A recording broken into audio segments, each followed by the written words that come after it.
So in this video, I'm gonna teach you how to sound like TOBI Lou on FL Studio. This video was recommended by a fellow subscriber. I hadn't listened to TOBI Lou before this, and he showed me his song Notice Me. And I was just like, yo, this shit is amazing, right? So like I had to supply it to you guys, because like more people need to make music like this, man. Like I genuinely love this song. Before we begin, consider subscribing and hitting the bell for more tutorials like this. It's free and you can change your mind whenever you want. So without further ado, let's get started. Right, so we're in the lab over here and I have all the effects stacked over here. So the first thing you want, and this is very crucial, especially for this song, you want Autotune. And not only to correct your voice, but also because we're going to be using form and shift in a second. Now, before you guys panic, yes, this is a paid Autotune. However, there is a free version on FL Studio called Pitcher. If I can just find it right now. Right here, Pitcher. And yes, obviously, it's not the greatest quality compared to this. However, it gets the job relatively well. So with Autotune, we have it right here. And there's three main things we want to focus on. Retune speed, I left it at 20. For those who don't know, retune speed is how fast your vocals are corrected to the right pitch. And humanize, I left it at 100. Considering he's kind of like an R&B singer or something like that, I'm not 100% sure if he like blends rap and R&B. But with that being said, he has a very natural tone to his voice most of the time, so we want to have it at humanize, which basically preserves the human quality of your voice during higher retune speeds. Without it, you'd basically sound like Quavo or Travis Scott or whoever else. And the most important thing for certain parts of the song, the form and shift. I'm actually gonna switch to FL Studio real quick. Okay, so I'm back, sorry. So basically, form and shift is, it keeps the same note that you're singing, however, it changes the pitch. It'll make your voice sound higher or lower pitched while still preserving the same note. So we go to form and shift, and there are many times throughout the song where there'd be very obvious like form and shifting, like something like Nikes from Frank Ocean. So I'm just gonna isolate it to just the Autotune really quickly. I just wanna be seen.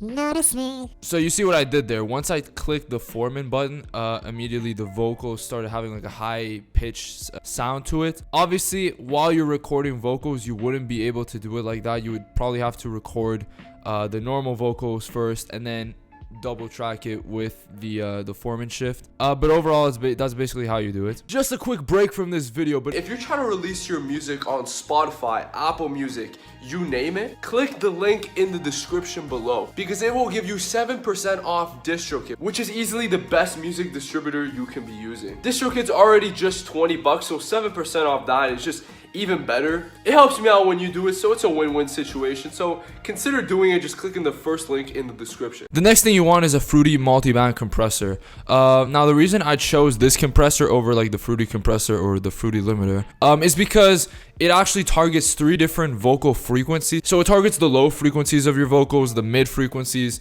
and the high frequencies. Now for this instance, I basically just used the preset bright, because as the name implies, it makes the vocal sound very bright. So I basically kept it at these settings. You can either copy them or just go to presets and bright. And as you can see from my voice, how I've been talking, the vocals do sound much crispier and bright compared to before. Now the next thing I added is a Maximus, a de-esser, basically to remove the really sharp like sound that sometimes you'll make. And the way I did that is I went to presets and de-esser split band on Maximus, and it gets the job done pretty well, I think. Once you're done with that, it's time for Fruity limiter. Now I used it for 2 specific reasons. First of all, to have the ceiling at negative 11.3 dB, around that area, but mostly for the noise gate. Now if you listen without me talking, you can subtly notice like the background humming a bit, like kind of white noise in the background. And that's why we have noise gate. So what noise gate does essentially is it removes that background noise, so your vocals sound much more professional. It doesn't matter where you're recording. For the most part, it removes it all the way. So the way I did it is I cranked the threshold at negative 34.7 decibels, around that. Basically, that's where I feel like the white noise completely removes. Anything under that is white noise, and everything on top of that we want to preserve. And once you're done with that, you basically go on gain and drag it all the way down, and bada boom, it's basically gone essentially. You can toggle with release. It's just basically to make it more smooth, the transition. But I don't really have a problem with leaving it at 50 milliseconds. So I just kind of left it like that. And it's sounding pretty good. Next, you want some fruity parametric EQ. Mostly I did it to remove the rumble in the sub bass and all that stuff, because that's where a lot of the muddiness in a mix comes from. So how I did that is obviously you go to default, I click the first band, and I went to type high pass, then order steep 8, steep 6, it really doesn't matter.